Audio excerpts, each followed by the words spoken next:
Ahormaylar bilan kuzatib boruvchi obunachilarimiz. Navbatdagi mashinasi Malibu mashinasi. Aholi juda og'ir ahvolda bo'lishi mumkin.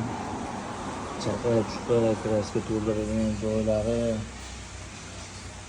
joyda podirovka qildirishgan ekan. Ko'rishdan kraskalarni ham to'latirilmagan, shunda tegizib qo'yilgan.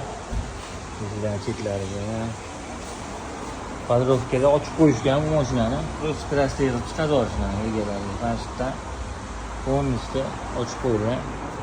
Mana qirrasi Yorosdan polni ochib qo'yilgan. Xudo xohlasa buni ahvoli juda og'ir ahvolda. Xudo xohlasa buni joy-joyiga keltirib hayotga qaytarib beramiz. Tasavvurlarimizga kattakon rahmat desa bo'ladi. Qulogandan keyin laferdan sal chiroyli qilib chekib berishsa maqsadga muvofiq bo'lardi. Ayrim bir kassalarning hammasi ham. Shuning uchun sifatli xizmatlarga bo'lsa, shunday keling murojaat qilasiz.